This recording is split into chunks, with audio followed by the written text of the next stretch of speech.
Transshipment বাতিলে সংকটে ব্যবসায়ীরা, বিমানে পণ্য পরিবহনের খরচ কমিয়ে কার্গো সক্ষমতা বাড়ানোর দাবি।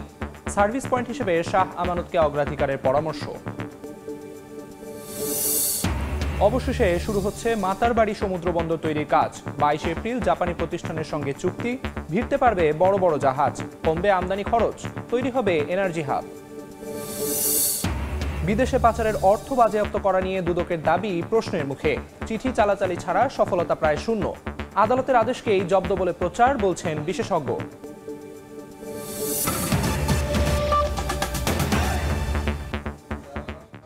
সময় সংবাদের সঙ্গে আছি আমি আমিরুল ইসলাম আলিফ। আকাশপথে বাংলাদেশের পণ্য বহনে ভারত ট্রান্সশিপমেন্ট সুবিধা বন্ধ করায় নতুন সংকটে ব্যবসায়ীরা। তাই অভ্যন্তরীণ কার্গো সক্ষমতা বাড়ানোর দাবি উঠেছে। এক্ষেত্রে সেকেন্ড কার্গো সার্ভিস হিসেবে চট্টগ্রাম বিমানবন্দরকে অগ্রাধিকার দেওয়ার দাবি ব্যবসায়ীদের। এ বিষয়ে পরিকল্পনা রয়েছে বলে জানিয়েছে সিভিল এভিয়েশন। কাজল আব্দুল্লাহর রিপোর্ট। বন্দরে জটলা তৈরির অজুহাত দেখিয়ে এবার ট্রান্সশিপমেন্ট বা স্থলবন্দর থেকে ভারতীয় বিমানবন্দর পর্যন্ত পণ্য পরিবহন সুবিধা বন্ধ করেছে ভারত সরকার। এতে ভারত থেকে বিমানে পণ্য পাঠাতে নতুন সংকটে বাংলাদেশি ব্যবসায়ীরা। মূলত বাংলাদেশ থেকে সাগর পথে সব ধরনের পণ্য রফতানির অন্যতম কেন্দ্রবিন্দু চট্টগ্রাম সমুদ্র বন্দর। কিন্তু গার্মেন্টস পণ্য নির্দিষ্ট সময়ে উৎপাদন করতে না পারা সহ নানা জটিলতায় নির্ভর করতে হয় আকাশপথে। এখন পর্যন্ত বাংলাদেশ থেকে বিমান কার্গোর একমাত্র ভরসা ঢাকা বিমানবন্দর। তবে এখানের কার্গো সুবিধা কম থাকায় গুনতে হয় বাড়তি ভাড়া ও চার্জ। এমন অবস্থায় কম খরচে পণ্য রফতানির সুযোগ নিতে বেনাপোল ও পেট্রাপোল বন্দর দিয়ে দিল্লি বিমানবন্দরের দ্বারস্থ হতে বাধ্য হন ব্যবসায়ীরা। চলমান পরিস্থিতি ঢাকার বাইরেও দ্রুত কার্গো সার্ভিস চালুর দাবি তাদের। চিটাগাং কাস্টমস এবং আপনার চিটাগাং এয়ারপোর্ট কাস্টমস, দুইটা কাস্টমসই কিন্তু একসাথে কাজ করতে পারে। ওকে, এই মাল এয়ার হয়ে গেছে, তাহলে আমার এখানে একই কাস্টমস পাশে আমার এটা ফ্লাই হয়ে যাচ্ছে। এয়ার ফ্রেটের এবং আমাদের এই এয়ার শিপমেন্টের যে রিকোয়ারমেন্টটা থাকে, এইটাকে একটা মানে আমাদের বিজিএমই বিকেএমইর সাথে একটা ক্যালকুলেট করা। তো এভিয়েশন কোম্পানিগুলোকে এখানে definitely it's a big market, তাদের জন্য বিগ মার্কেট। কিন্তু এটাকে আমাদের মানে ডেফিনেটলি আমাদের এই সেগমেন্টগুলোকে কিন্তু আমাদের এখানে কাজ করতে হবে। সিভিল এভিয়েশন বলছে, কার্গো সার্ভিসের অবকাঠামো ও পরীক্ষা নিরীক্ষা শেষে আন্তর্জাতিক অনুমোদন রাতারাতি সম্ভব নয়। তবে চট্টগ্রাম বিমানবন্দরে কার্গো সার্ভিস চালুর জন্য আলোচনা চলছে একটি কোম্পানির সঙ্গে। চিটাগং থেকে যেন আমাদের বন্দরনগরী এবং আমাদের কমার্শিয়াল ক্যাপিটাল থেকে যেন আমরা কার্গো অপারেশন শুরু করতে হয়, সেই প্রসেসটা আমি অলরেডি শুরু করে দিয়েছি। অলরেডি আমি ইয়াং ওয়ান কোম্পানির এসেছিল, ওনাদের সাথে কথা বলেছি। ওনারা এই জিনিসটা তারা যে ইনফ্রাস্ট্রাকচার নেয় সেটা তারা ইনভেস্ট করে আমাদের সাথে এই কার্গো অপারেশনে পুরোপুরি যেতে চায়। তো আমি বলেছি ঠিক আছে, আমাদের যে প্রপোজাল আছে সেই প্রপোজাল পাঠান, সেই প্রপোজালটা আমি স্টাডি করবো, করে আমাদের মন্ত্রণালয়ে পাঠাবো। যদি আমরা উইন উইন সিচুয়েশন থাকে, better we will always go head with that. তথ্য বলছে, ভারতের দিল্লি থেকে প্রতিদিন প্রায় 50 থেকে 60 টন গার্মেন্টস পণ্য ইউরোপের বিভিন্ন দেশে রফতানি করেন বাংলাদেশি ব্যবসায়ীরা। 2024 সালে যার পরিমাণ ছিল প্রায় 10,000 টন। কাজল আব্দুল্লাহ, সময় সংবাদ, ঢাকা। এদিকে ট্রান্সশিপমেন্ট সুবিধা বাতিলের ধাক্কা সামলাতে আকাশপথে পণ্য পরিবহনের খরচ কমানো ও বিমানবন্দরের কার্গো সুবিধা বাড়ানোর তাগিদ দিয়েছেন ব্যবসায়ী ও অর্থনীতিবিদরা। পাশাপাশি রফতানি বাণিজ্যে বাধা এড়াতে ভারতের সঙ্গে কূটনৈতিক আলোচনা জোরদার করার পরামর্শ তাদের। ইয়ানুর শিফাতের প্রতিবেদন। সম্পর্কের টানাপোড়েনের মধ্যেই ভারতের বন্দর ব্যবহার করে তৃতীয় দেশে পণ্য রফতানি করতে বাংলাদেশকে দেয়া ট্রান্সশিপমেন্ট সুবিধা প্রত্যাহার করেছে দেশটি। কারণ হিসেবে জানানো হয়েছে, তাদের রফতানি বিঘ্নিত হওয়া এবং বিমানবন্দর ও অন্যান্য বন্দরে পণ্যজট কমাতেই নেওয়া হয়েছে এই সিদ্ধান্ত। তবে এতে নেপাল ও ভুটানের সঙ্গে বাংলাদেশের বাণিজ্যে কোনো প্রভাব পড়বে না বলে দাবি ভারতের। স্থলপথে কোনো সমস্যা না হলেও এই সিদ্ধান্তে ভারতের বিমানবন্দর ব্যবহার করে কোনো পণ্য রফতানি করতে পারবে না বাংলাদেশ, এমনটা উল্লেখ করে সাময়িক এই সংকটও সহজেই সমাধান করা সম্ভব বলে মনে করেন বাণিজ্য উপদেষ্টা। ট্রান্সশিপমেন্ট তো রাস্তার যেতে যাচ্ছে, সেখানে তো আমাদের কোনো সংকট তৈরি হয়নি, শুধু এটা এয়ারপোর্ট রিলেটেড একটা সংকট। 40 থেকে 50,000 টন মতো মেটেরিয়াল বাই রোডে এখান থেকে ভারতের বিভিন্ন পোর্ট, বিশেষত দিল্লি, কলকাতা এবং ব্যাঙ্গালোর কিছু, এই পোর্টের মাধ্যমে আমাদের রপ্তানি হতো। আমরা আশা করি যে এই ম্যাটেরিয়ালটা আমরা নিজেরাই ক্যারি করার সক্ষমতা বৃদ্ধির মাধ্যমে আমাদের এই সমস্যার অতি দ্রুত সমাধান করব ইনশাআল্লাহ। ব্যবসায়ীরাও একমত। তবে দেশের বিমানবন্দর দিয়ে আকাশপথে পণ্য পরিবহন সুবিধা বাড়ানোর সঙ্গে খরচ কমানোর উদ্যোগ নিতে হবে সরকারকে। কেন আমাকে $5 থেকে $60 পর্যন্ত মানে পার কেজিতে দিতে হয়, এইটা একটু সরকারের খতিয়ে দেখা দরকার এবং বিদেশি এয়ারলাইন্সগুলি বসা দরকার। বিমান বাংলাদেশ এই ক্ষেত্রে কেন চুপচাপ বসে আছে সেটাও একটু দেখা দরকার। বিদেশি এয়ারলাইন্সগুলির এই মনোপলি ব্যবসাটা বন্ধ করতে হবে। রফতানি বাণিজ্য সম্প্রসারণের পথে ভারতের কোনো সিদ্ধান্ত যেন বাধা তৈরি করতে না পারে, সেজন্য দেশটির সঙ্গে কূটনৈতিক আলাপ আলোচনা জোরদারের আহ্বান জানান অর্থনীতিবিদরা। বাংলাদেশের ভারতে নিযুক্ত হাইকমিশনার, তার এখন প্রধান দায়িত্ব হচ্ছে একটা আলাপ আলোচনা করে এই অচল অবস্থা অবসানের উদ্যোগ গ্রহণ করা। আমরা একটা ভালো অবস্থানে থেকে যাতে সমানভাবে আসলে এটা গেইন করতে পারি, তো সেইভাবে আসলে আমাদেরকে যেতে হবে। ভারতের নতুন সিদ্ধান্ত আঞ্চলিক বাণিজ্যে প্রভাব ফেলতে পারে উল্লেখ করে রফতানি বহুমুখীকরণের ওপর গুরুত্ব দিয়েছেন তারা। ইয়ানুর শিফাত, সময় সংবাদ, ঢাকা। সব জল্পনা কল্পনার অবসান শেষে শুরু হচ্ছে মাতারবাড়ি গভীর সমুদ্র বন্দরের নির্মাণ কাজ। 22 এপ্রিল ঢাকায় জাপানি প্রতিষ্ঠানের সাথে চুক্তি স্বাক্ষরের পরই শুরু হবে ৬,২০০ কোটি টাকা ব্যয়ে দুটি জেটির সমন্বয়ে একটি টার্মিনাল নির্মাণ। নানামুখী জটিলতায় বারবার পিছিয়েছে ২৪,০০০ কোটি টাকার এই মেগা প্রকল্প। সাখাওয়াত টিপুর ক্যামেরায় বিস্তারিত জানাচ্ছেন কমল দে।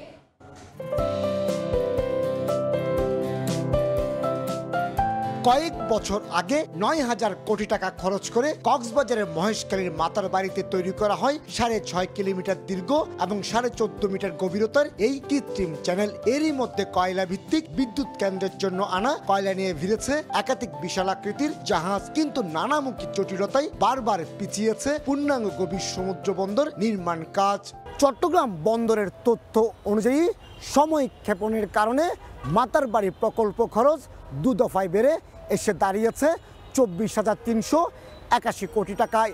আর প্রথম পর্যায়ে যে টার্মিনাল নির্মাণ হচ্ছে তার খরচ ধরা হয়েছে ৬,১৯৬ কোটি টাকা, যার পুরোটাই বহন করবে জাপানি সংস্থা জাইকা। এরই অংশ হিসেবে জাপানি প্রতিষ্ঠান প্যান্টা ওশান এবং থোয়া কর্পোরেশনের সঙ্গে ২২ এপ্রিল চুক্তি করতে যাচ্ছে চট্টগ্রাম বন্দর কর্তৃপক্ষ।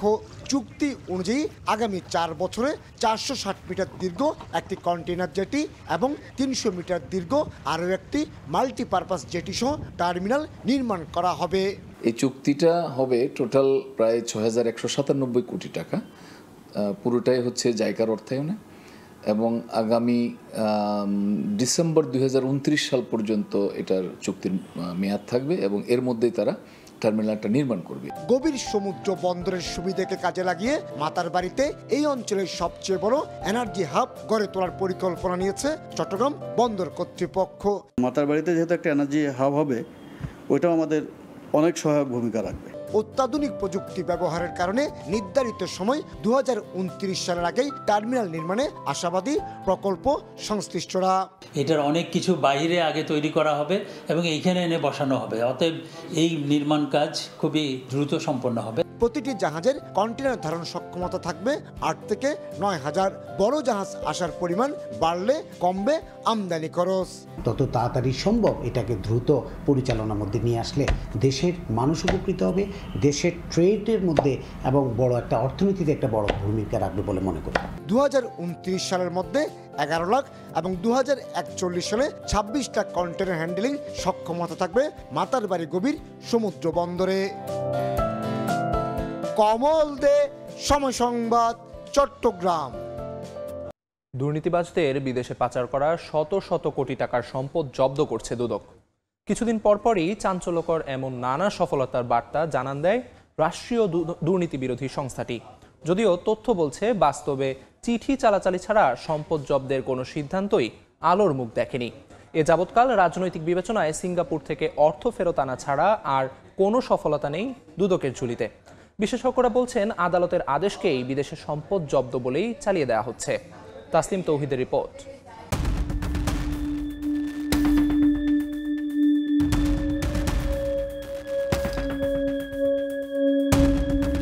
সাবেক ভূমিমন্ত্রী সাইফুজ্জামান চৌধুরী ক্ষমতার প্রভাব খাটিয়ে দুর্নীতির মাধ্যমে ভিনদেশে গড়েছেন সাম্রাজ্য।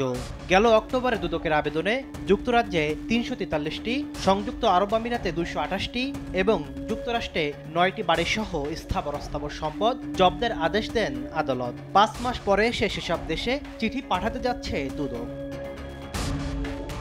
একইভাবে বসুন্ধরা গ্রুপের সিঙ্গাপুর, যুক্তরাজ্য সহ ৮ দেশের ১৯ কোম্পানিতে বিনিয়োগ থাকা ১৩০ কোটি টাকা জব্দের আদেশ পেয়ে সম্প্রতি সেসব দেশে তথ্য পেতে চিঠি দিয়েছে দুদক। নাসা গ্রুপের নজরুল ইসলাম মজুমদার, বেক্সিমকো গ্রুপের সালমান এফ রহমান সহ পট পরিবর্তনের পর বিদেশে ১৬৫ কোটি টাকার বেশি সম্পদ জব্দের আদেশ দিয়েছেন আদালত, যেগুলোকে বিদেশে সম্পদ জব্দের সফলতা হিসেবে জানান দিচ্ছে সংস্থাটি। বাস্তবতা বলছে চিঠি পাঠানোর মধ্যে সীমাবদ্ধ এসব তোড়জোড়। বিষয়টি স্বীকার করে দুদক মহাপরিচালকের দাবি, বিদেশে সম্পদ জব্দের বিষয়টি সময় সাপেক্ষ।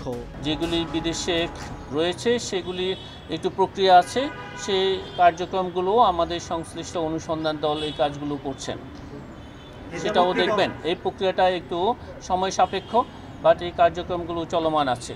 দুদকের ইতিহাস জানান দিচ্ছে, এ যাবৎকালে রাজনৈতিক বিবেচনায় আওয়ামী লীগ সরকারের সময় সিঙ্গাপুর থেকে একটি নির্দিষ্ট পরিমাণ অর্থ ফেরত এনেছিল। এর বাইরে সম্পদ জব্দ কিংবা দেশে ফেরত আনার তেমন কোনো নজির নেই। সম্পদ জব্দের আদেশ বাস্তবায়নে সক্রিয় হওয়ার তাগিদ বিশেষজ্ঞদের। সম্পদ আছে বিদেশে, এখন এইটাকেই বলে দেওয়া হচ্ছে যে বিদেশের সম্পদ ক্রোক করা হয়েছে, ফ্রিজ করা হয়েছে। আদতে এটা কিন্তু ফ্রিজ হচ্ছে না, এখানে শুধুমাত্র ফ্রিজ অথবা আপনার যেটি বলছেন যে ক্রোক, সেইটার একটা অর্ডার হচ্ছে। বিদেশে পাচার হওয়া অনেক দেশ থেকে কোনো ধরনের সহযোগিতাও পাচ্ছে না দুদক। বিভিন্ন দেশে ৭১টি চিঠি পাঠিয়ে সাড়া পেয়েছে মাত্র ২৭টির। তাসলিম তৌহিদ, সময় সংবাদ, ঢাকা। বাংলা বর্ষবরণে শোভাযাত্রা হলেও নিরাপত্তার শঙ্কায় এবছর বরিশাল শহরে বৈশাখী মেলার অনুমতি দেওয়া হবে না বলে জানিয়েছেন নগর পুলিশ কমিশনার। তবে মেলা আয়োজনে সব ধরনের প্রস্তুতি চলছে বলে জানিয়েছে উদীচী। বিস্তারিত অপূর্ব অপুর রিপোর্টে ছবি তুলেছেন সুজয় দাস।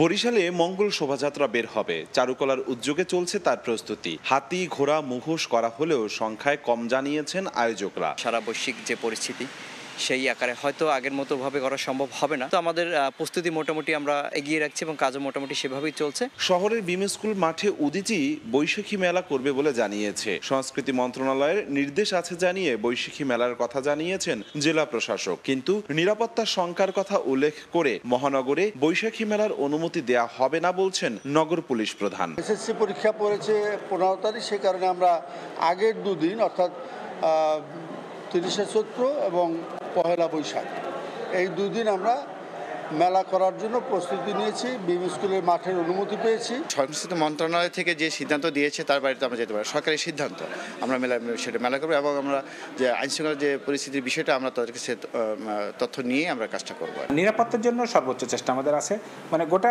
আমরা এটা শুধু কোনো পয়েন্ট বেসিস না, গোটা শহরটা বেসিসই আমরা নিরাপত্তার জন্য ব্যবস্থা করছি। বৈশাখী মেলা আমি এখন পারমিশন দিব না, এটা হবে না। এদিকে বরিশালের সবচেয়ে বড় মাছের মোকাম পোর্ট রোড মৎস্য অবতরণ কেন্দ্রের বিক্রেতারা বলছেন, পহেলা বৈশাখকে সামনে রেখে ইলিশের চাহিদা বেড়েছে, কিন্তু সরবরাহ কম, তাই দামও বেশি। ক্রেতাদের অভিযোগ, পালা পর্বণে বাজার যায় সিন্ডিকেটদের দখলে। মানুষের মাছের চাহিদা বেশি কিন্তু মাছের আমদানি খুবই কম, যে কারণে অনেক ক্রেতারা মাছ ঘুরিয়ে যায় কিন্তু মাছ কিনতে পারতেছে না। ইলিশ মাছের দাম এত বেশি যে সেটা তো কিনতে পারিই নেই, অন্যান্য মাছ কিন্তু এখন হিমশিম খাওয়া লাগবে। সুযোগ সন্ধানীরা সুযোগ নিচ্ছে। বরিশালে বর্তমানে 1 কেজি ওজনের ইলিশ প্রতি কেজি 3300 টাকা, 1.5 কেজির মাছ 4000 টাকা এবং কেজির নিচে 800 থেকে 900 গ্রামের ইলিশ 2700 টাকা দরে বিক্রি হচ্ছে।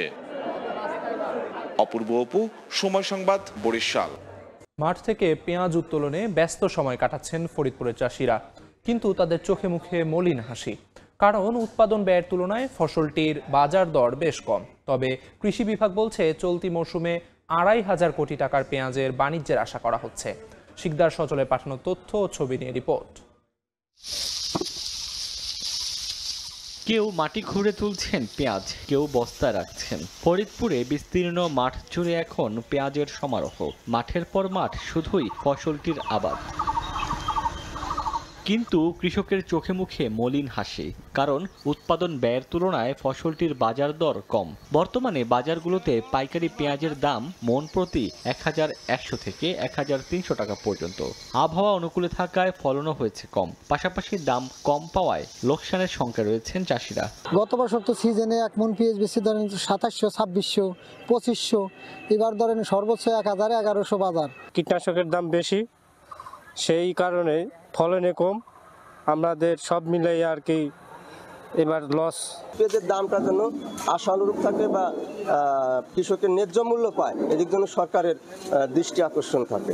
কৃষি সম্প্রসারণ অধিদপ্তরের তথ্য মতে গত বছর পেঁয়াজের ভালো দর পাওয়ায় এবার চাষিরা লক্ষ্যমাত্রার চেয়ে আরও 5000 হেক্টর বেশি জমিতে আবাদ করেছেন। এবছর উৎপাদন হয়েছে 5,43,000 মেট্রিক টন পেঁয়াজ, যার বাজার মূল্য 2,500 কোটি টাকা।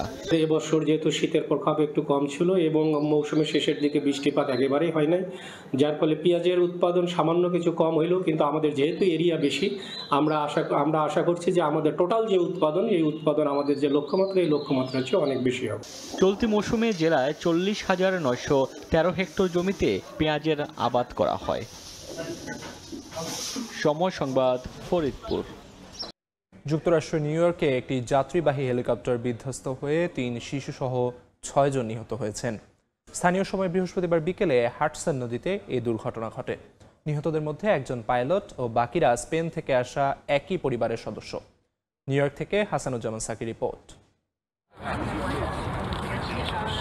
নিউ ইয়র্কের দুটি নদী হাডসন ও ইস্ট রিভারে হেলিকপ্টার ভ্রমণ পর্যটকদের কাছে খুবই জনপ্রিয়। এই রাইডের মাধ্যমে বিশাল বিশাল অট্টালিকা, আইকনিক স্ট্যাচু অব লিবার্টি ও ওয়ার্ল্ড ট্রেড সেন্টার সহ নিউ ইয়র্কের নান্দনিক সৌন্দর্য ভ্রমণ পিপাসুদের কাছে ধরা পড়ে।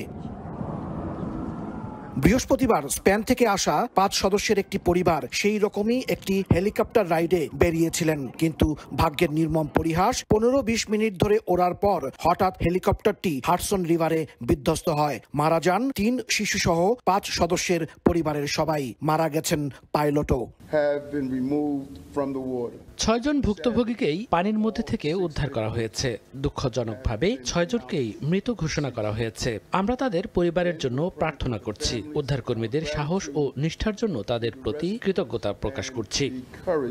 পুলিশ জানায় পিয়ার 40 নদীর ঘাটে এ দুর্ঘটনা ঘটে। ফ্লাইং ট্র্যাকিং সাইট ফ্লাইট রাডারের তথ্য বিশ্লেষণ করে দেখা গেছে হেলিকপ্টারটি প্রায় 16 মিনিট ধরে উড়েছিল এবং তারপর হঠাৎ নদীর পানিতে আছড়ে পড়ে। ঘটনাস্থলেই 6 জনের মৃত্যু হয়।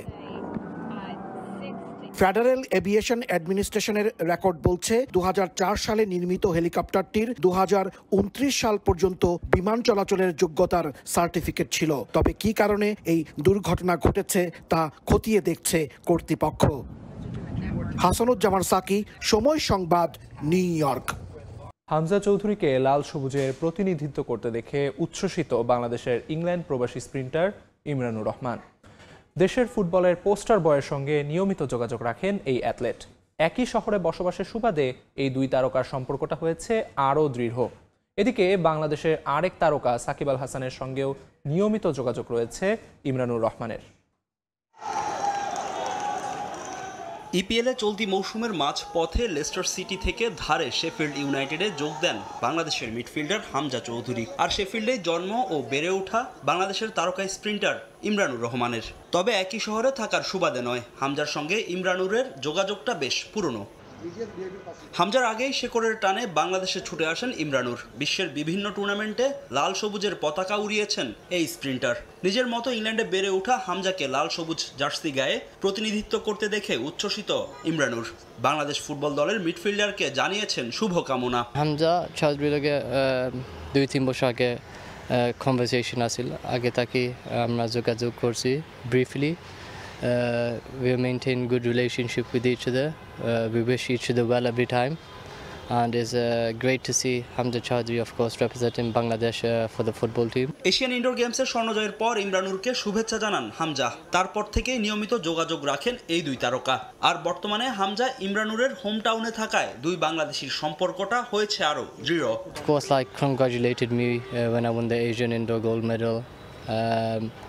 You know, just kind words. I said that what he's doing, playing for a Premier League team, is incredible.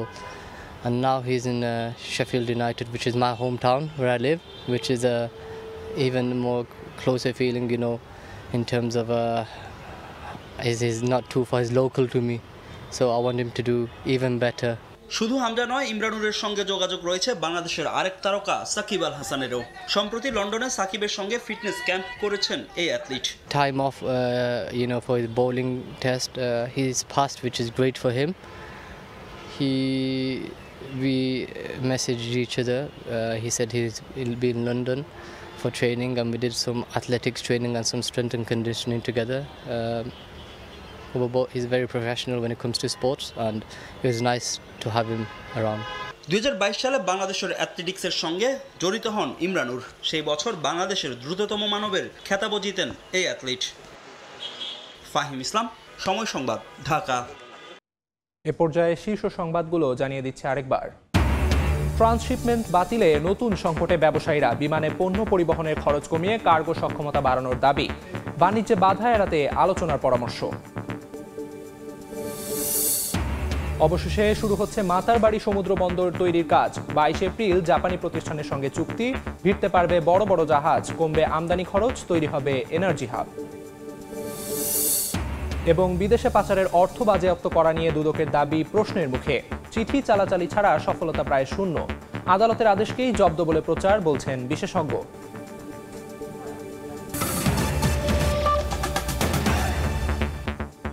এই ছিল সময় সংবাদে, সঙ্গে থাকুন সময়ের।